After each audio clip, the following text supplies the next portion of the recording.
Ô, galera, boa noite, povo.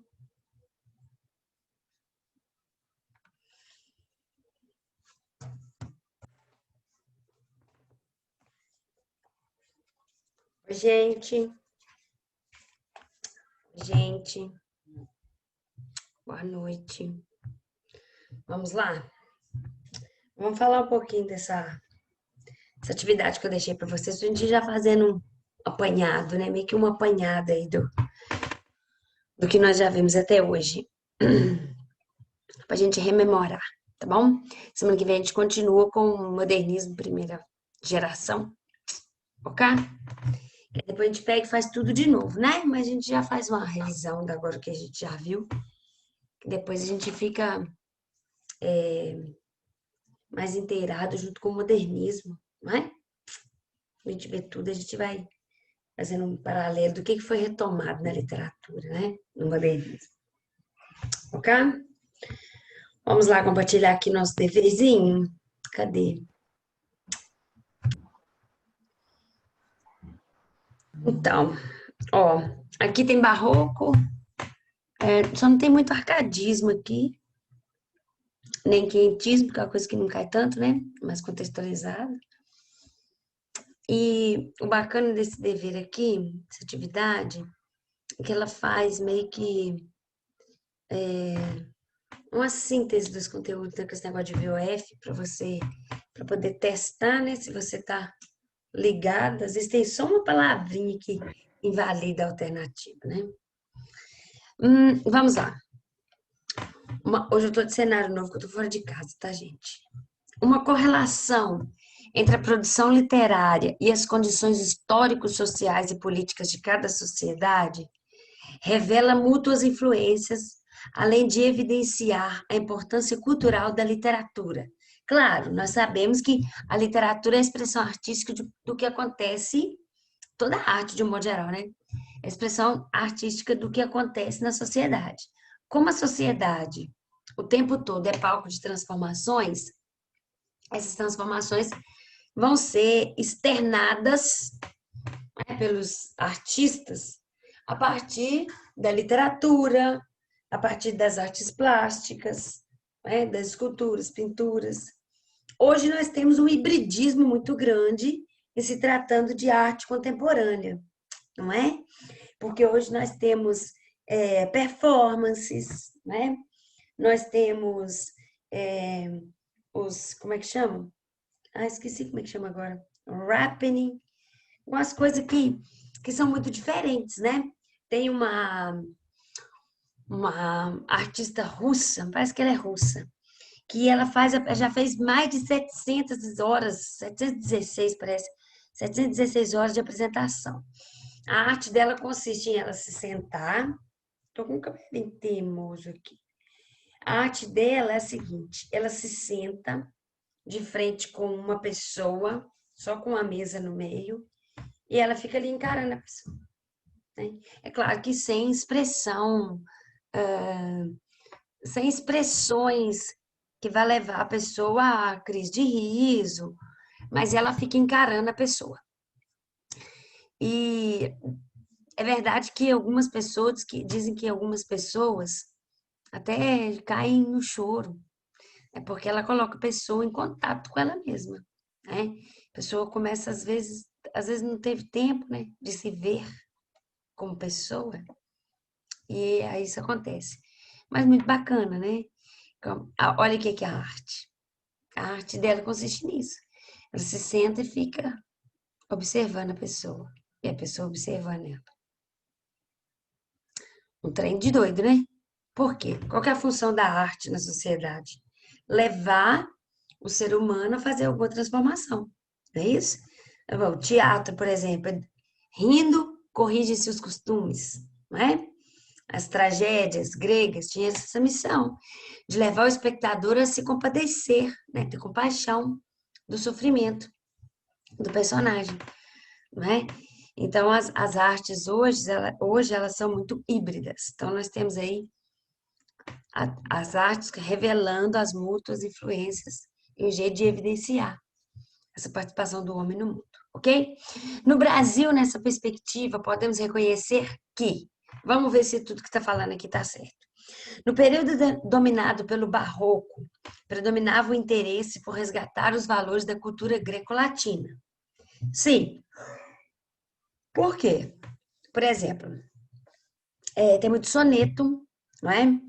E os sonetos são marcas da cultura greco-latina, não é? Com a sua métrica, a sua rima.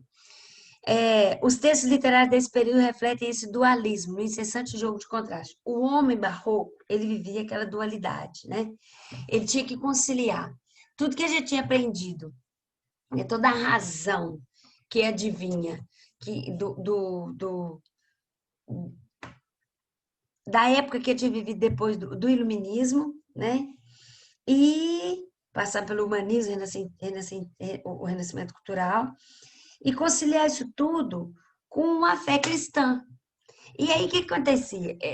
Esse aspecto religioso, misturado com esse aspecto material, causava essa dualidade no homem barroco. Por isso que vivia esse pessimismo, essa dupla visão de tudo na vida, não é? Porque já se enriqueceu, ele já percebeu que ele pode ficar no centro do universo, né? Ele já esteve o antropocentrismo lá no Renascimento, do homem vitruviano do Da Vinci. Então, ele percebeu que ele pode se enriquecer com as viagens ultramarinas dele, mas que ele vai prestar conta de tudo para Deus quando ele morrer. Né? Então, agora ele tem certeza disso. Então, ele começa a ficar nessa dualidade. A gente pode dizer que essa dualidade do barroco, esse período de crise do barroco, ele perdura na humanidade, né? Porque ser cristão só no domingo não vale. Né? Você não pode explorar seu funcionário, você não pode deixar de pagar o que ele merece. Então, isso tudo é a dualidade barroca, ok? Então, isso aqui está certo. 2, o romantismo ligado ao tempo da independência política do Brasil representa o início de uma verdadeira literatura nacional. O romantismo, ele é uma literatura de cunho nacionalista. Né? É a primeira literatura que só tem escritores tipicamente brasileiros. Né? Então, vão usar aí, olha, daí o interesse pelas temáticas do indianismo, pela exaltação da natureza, pátria e pela idealização subjetiva. O interesse pelo indianismo, né, porque o índio foi retomado como na Europa, no romantismo, retomaram o cavaleiro medieval, certo? Revestido daqueles valores de honradez, de sensibilidade, de força, né, de cavalheirismo. E aqui, no nosso passado histórico, não tinha. Então, pegou-se o índio para ser esse símbolo nacional, né? Então, o índio, ele é focalizado só com perfeição, né? Só com idealização. O herói indígena, por exemplo, o índio Peri, quando ele arranca aquela palmeira com o braço lá, para não morrer afogado nem ele, nem a Cecília, né? A portuguesa Cecília. Então, isso é a idealização do herói, ok? A idealização subjetiva, idealização de tudo, né? Não só do índio herói, mas do índio de um modo geral. Lá, muito além daquela serra onde ainda azula no horizonte nasceu Iracema, a virgem dos lábios de mel, que tinha os cabelos mais negros que a asa da graúna, e seu talhe mais longo que o talhe de palmeira. Nem a baunilha recendia no bosque como seu hálito perfumado. Idealização. Porque Maria, uma índia, usa colgate? Não. Idealização, subjetividade da Índia, né? Que ela é sempre comparada aos elementos da natureza e ela sempre sobrepõe-se aos elementos, ok? Então, isso aí está certo. O realismo naturalismo coincide com os princípios do positivismo. Nós já vimos isso aí, né? No começo do nosso semestre aqui. Na volta, depois da nossa parada. O positivismo. O som está apertando. O positivismo, o cientificismo, e várias correntes literárias, correntes filosóficas e científicas, que na época estavam em alta, não é? Olha, assim é que prevalece a negação do subjetivismo e a valorização do cientificismo. Gente, vamos entender esse século XVIII assim, né? A primeira metade dele foi romantismo. Com idealização, exacerbação de sentimento, derramamento de sentimentos, subjetividade demais. a segunda metade do século XVIII é o combate a essa subjetividade do romantismo, né? Porque é realismo, naturalismo, parnasianismo, simbolismo, pré-modernismo. Isso tudo vem nessa última metade do século XVIII. Isso tudo nega esse subjetivismo aí, né? Essa idealização, principalmente realismo, né? Que vai fazer esse raio-x da sociedade, que vai mostrar, vai valorizar vai ter uma visão real do homem, né? E do seu comportamento. O naturalismo também. O parnasianismo e o simbolismo foi tudo concomitante, não é? E o pré-modernismo, por que eu falei do pré-modernismo? O pré-modernismo, eles podem ser chamados de pós-realistas também, né? Preparar o terreno para o modernismo, mas, né, como a gente já viu aí nas aulas passadas, na semana passada, as 2 aulas, não tem uma característica de movimento literário, porque ele é muito uma miscelânea ainda, né? Cada escritor com seu estilo literário. Valorização do cientificismo. No Brasil, um representante que se destaca nesse período é o Machadão, né? Machado de Assis é o cara do realismo no Brasil. Teve sua fase romântica também, é claro, mas ele figura nessa escola literária do realismo, né? Onde ele marcou presença, assim, com mais veemência, com muita veemência. Então, isso aí tá certo. O parnasianismo, negando o sentimentalismo romântico, intenta chegar à impessoalidade e ao racionalismo. Tem como traço característico o culto da forma. Filia-se a estética da arte pela arte. O homem parnasiano, ele não enxerga a sociedade. Ele enxerga só a arte, não é? É o modo de ele ver a arte. Por isso que às vezes eles se prendem nas suas torres de marfim, como é chamadas, mas ele não enxerga a sociedade como realismo e naturalismo, né? Então, o parnasianismo nega o sentimentalismo romântico, intenta chegar à impessoalidade e ao racionalismo, tem como traço característico o culto da forma, filia-se a estética da arte pela arte. A arte sobre a arte, né? Um poema que é uma obra de arte falando de um vaso chinês, de um alabastro grego, ok? O modernismo ganha corpo no início do século passado, responde aos apelos do movimento de vanguarda, ciosos por cultivar a liberdade formal, romper com o academicismo e validar os padrões da linguagem. Tá. Então, bom, romper com o academicismo, sim, né? Responde ao apelo dos movimentos de vanguarda, porque a vanguarda, os movimentos de vanguarda europeia, como nós vimos semana passada, são eles que vão preparar o terreno para a Semana de Arte Moderna, não é? Com o surrealismo, impressionismo, expressionismo, dadaísmo, futurismo, né? Eles que vão preparar o terreno. Então, responde ao apelo dos movimentos de vanguarda. Ciosos por cultivar a liberdade formal, não existe mais uma forma de se escrever. Não tem que ser soneto. Posso escrever verso do tamanho que eu quiser. Posso falar da temática que eu quiser também, certo? Liberdade formal, romper com o academicismo. Tem nem pontuação mais as poesias, as obras, né? E validar os padrões da linguagem nacional. Quando nós temos uma literatura voltada para falar, que vai trazer como tema, como personagens, as pessoas que são marginalizadas e falar dessa marginalização, né, com relação à educação, à saúde, saneamento básico, de um modo geral, então nós temos uma linguagem mais básica possível, né? E por que é uma linguagem nacional? É o jeito do brasileiro falar, tá? Algumas obras, como Os Sertões de Euclides da Cunha, como nós já vimos, tem até uma linguagem mais parecida com jornalística possível, não é? Porque quando o Euclides da Cunha cobriu a Guerra de Canudos, ele cobriu como sendo um jornalista, né? Estão corretos os comentários feitos, hein? Então, um tá certo, o 2, o 3, o 4, o 5, letra A. Deixei gabaritos aqui, não deixei para vocês. Deixei. Acho que sim. Questão 2. A produção literária de cada época é classificada de acordo com um conjunto de características comuns. dando origem às escolas ou estéticas literárias. A seguir, você encontrará uma série de afirmações a respeito das escolas, dos autores e das obras que compõem o rico acervo da literatura brasileira. Lembrando que tem escola literária que ela é tão diversificada, né, como o romantismo, por exemplo. É a mais extensa, né? A que tem mais produções literárias. Então, é tão diversificado que tem que separar poesia para um lado e prosa para o outro.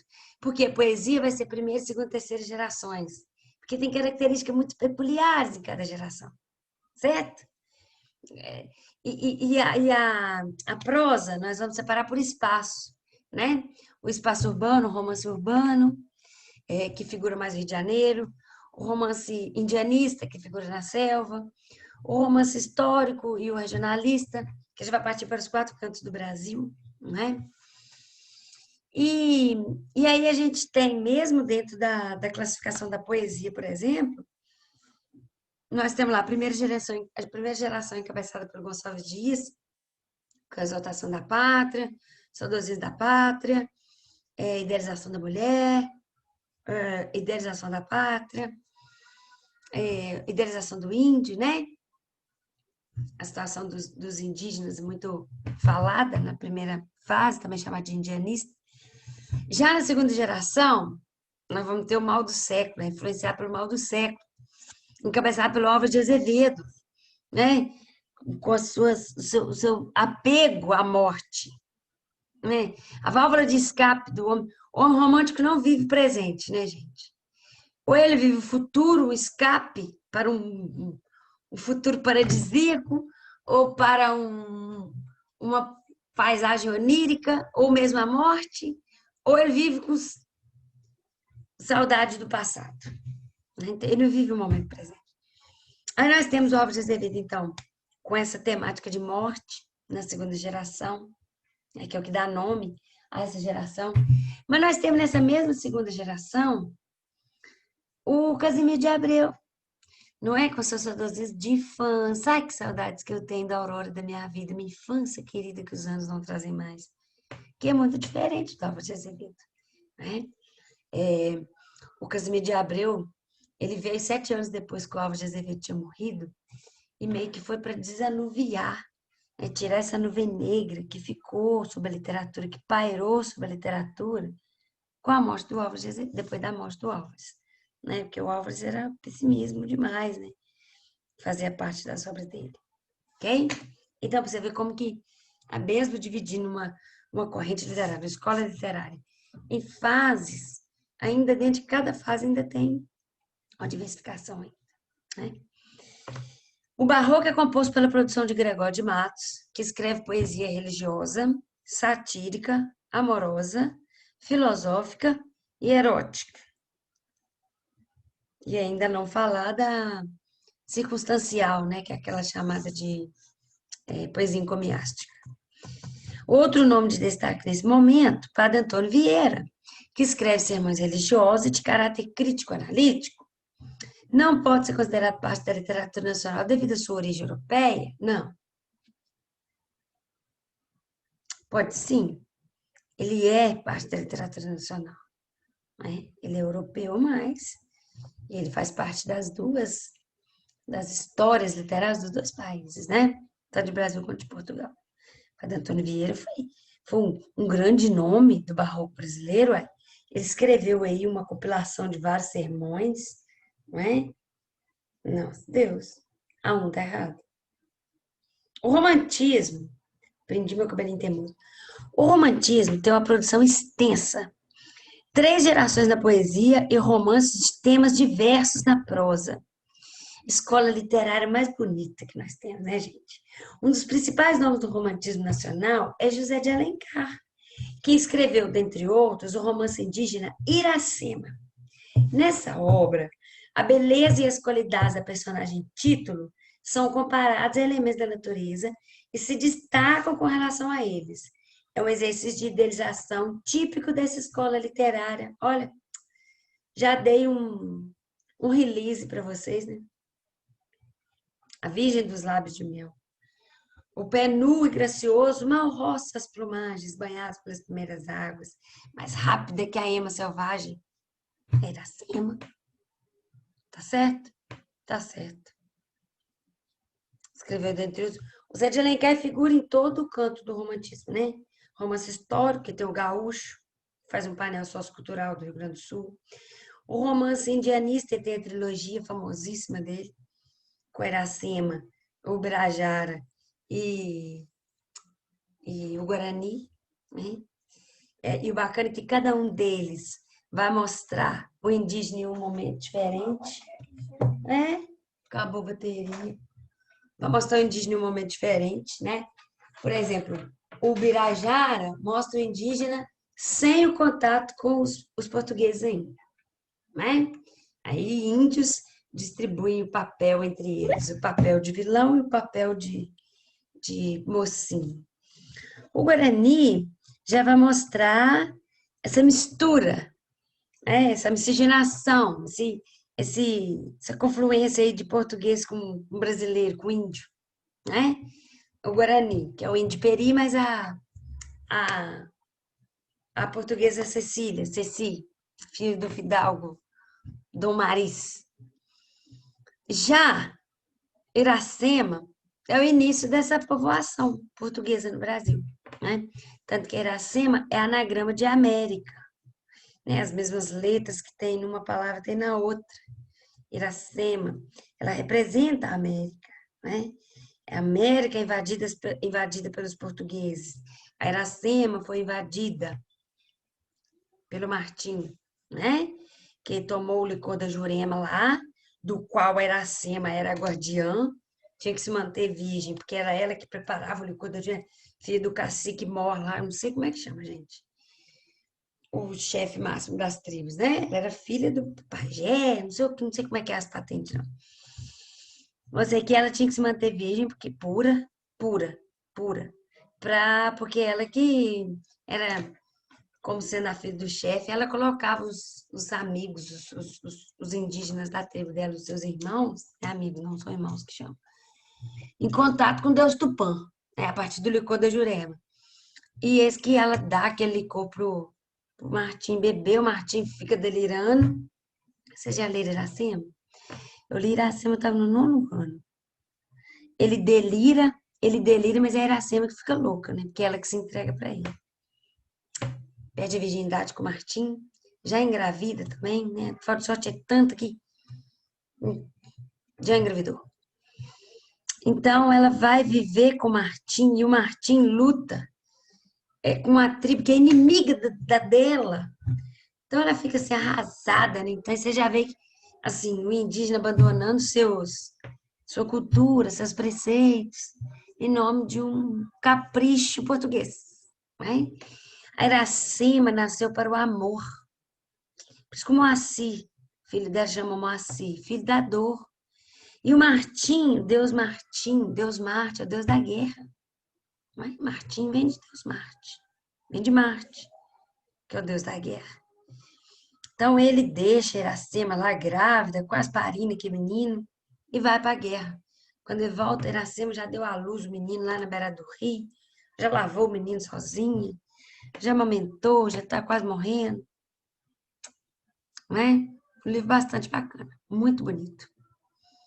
Você lê com essa mentalidade que é tudo idealizado, né?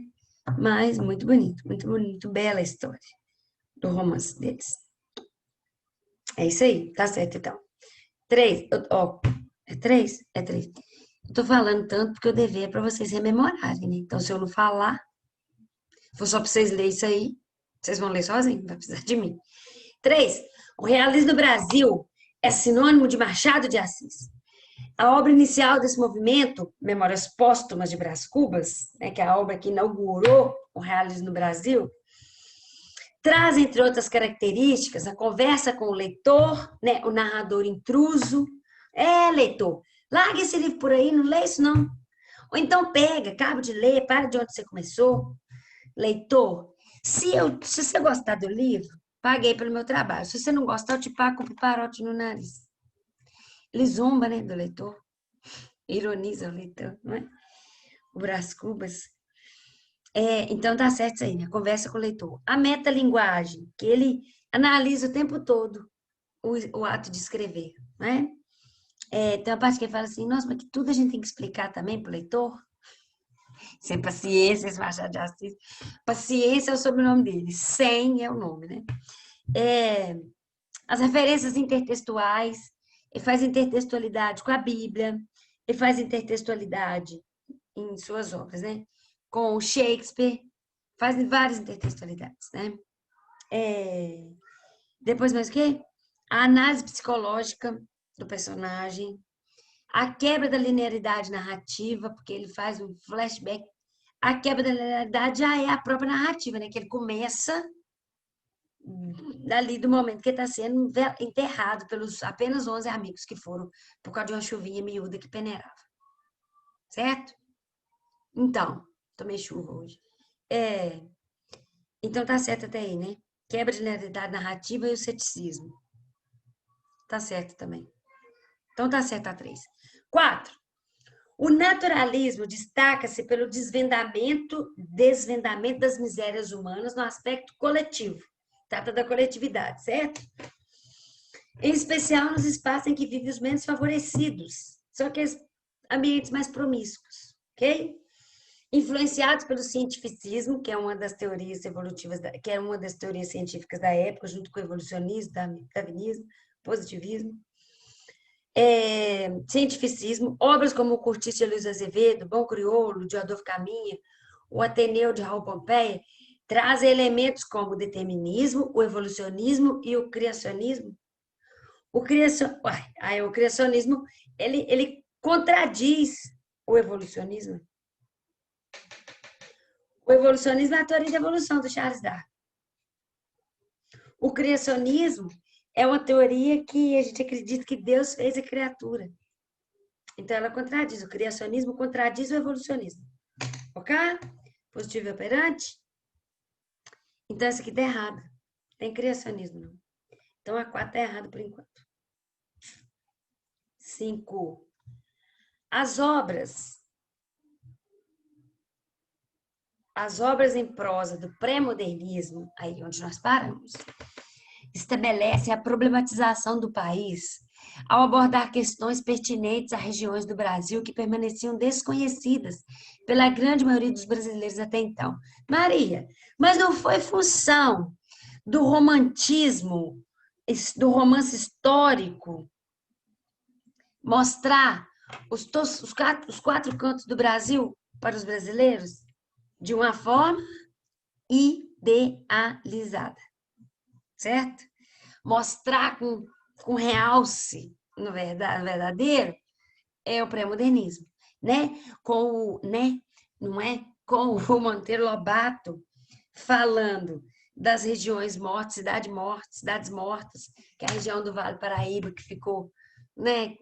Cidades completamente abandonadas depois da decadência daquela região cafeeira. Os sertões do Euclides da Cunha, que vai mostrar o fanatismo religioso, né? Porque aquela guerra de Canudos aconteceu por causa de um fanatismo religioso, por causa de uma alienação daquele povo ali que não tinha contato com o resto do mundo. Aí o Euclides da Cunha vai mostrar a diferença desse povo que vive ali, a mente, né? Como que eles podem ser dominados por quem consegue falar bem, como era Antônio Conselheiro, porque o discurso dele ia muito além do discurso religioso, né? Atingia as esferas políticas e sociais, por isso que mexeu com a República. E a diferença desse povo, dessa mentalidade desse povo aí, né? Mal formado e mal informado, para o povo que já vive na cidade grande, que já tem já está vivendo a modernidade, né? Com os adventos da modernidade do final do século para a virada do século XX, XXI, né? Então, essas regiões ainda permaneciam desconhecidas. Eu me lembrei aqui que eu queria falar para vocês de um conto do, do Urupês, do Monteiro Lobato. Ele tem um conto que ele fala de um cara que foi nomeado para xerife da cidade. Quando ele foi nomeado para xerife, ele abandonou a cidade. Todo mundo já tinha ido embora, os grandes amigos dele, só tinha os... que a cidade tinha banco de vários advogados, bons advogados, hoje só tem uma meia dúzia de alguns roia, quer dizer, que são ruins. Todo mundo que presta já foi embora da cidade. E aí ele ficava matutando, juntando assim, os prós e os contras dele ir embora ou não, né? Da cidade dele, que é a cidade na terra natal. Aí quando ele foi nomeado para xerife da cidade, aí ele foi embora. Aí ele colocou as coisas no burro, estava saindo de madrugada, encontrou-se com um amigo dele que falou assim: Ué, onde você está indo? Estou indo embora. Falou, como assim, rapaz? Você está indo embora? Agora que você foi nomeado para xerife? Ele falou assim: Pois é. Terra que fulano da Silva é xerife, eu não piso. Ou seja, ele sabe que ele não está com tanta moral para ser xerife. Só lhe foi ofertada essa oportunidade porque não tem ninguém melhor que ele na cidade. Todos já foram embora. Entendeu? Isso é consciência, né, cara? O conto chama Um Homem de Consciência. Depois vocês leiam. Uma lauda, muito pequenininho, mas bastante bacana, tá? Muito bom. Depois vocês leiam lá. Faz parte do Urupês. Vamos fechar essa aula aqui para a gente poder abrir a outra lá. Deixa eu só terminar aqui. Igualmente engajada, a produção literária da geração de 30, que nós vamos começar semana que vem, ecoa os princípios pré-modernistas e traz obras em que denunciam as mazelas locais, em especial do Nordeste brasileiro, assim, denuncia as mazelas locais, em especial do Nordeste brasileiro, como Cacau e Capitães da Areia, do Jorge Amado, Fogo Morto, do Zé Lins do Rego, e Vidas Secas, do Gra. Aqui, o mineiro Graciliano Ramos. O Fogo Morto é muito bacana. Aqui, tudo isso aqui vai mostrar a situação dos retirantes, né? Que vem do Nordeste para cá em busca de melhores condições de vida. Vidas Secas, a gente já conhece muito, né? Todo Enem é alguma coisa. Vidas Secas, o nome da obra, né, gente? Vidas Secas não é só, não quer dizer só a secura do Nordeste, mas quer dizer a secura da alma da pessoa, que a pessoa já está sem esperança de nada, né? Capitães da Areia, que vai tematizar aqueles meninos que são os meninos do Trapiche, né? Um livro muito bonito também, triste, né? O Fogo Morto que eu quero falar, o Fogo Morto vai falar de o fogo que era o fogo das fornalhas, né? Que mantinha acesa ali o funcionando o engenho, que agora é um fogo morto, não existe mais. Muito bacana. É correto que se afirma em. Então, a 1 nós vimos que tá errada, né? A 1 tá errada. E, então, tá certo. A 2, a 3 e a 5, porque a 4 também tá errada ali com o criacionismo. 2, 3 e 5, letra D. Fechando aqui e abrindo lá. Beijo. Tchau. Tchau.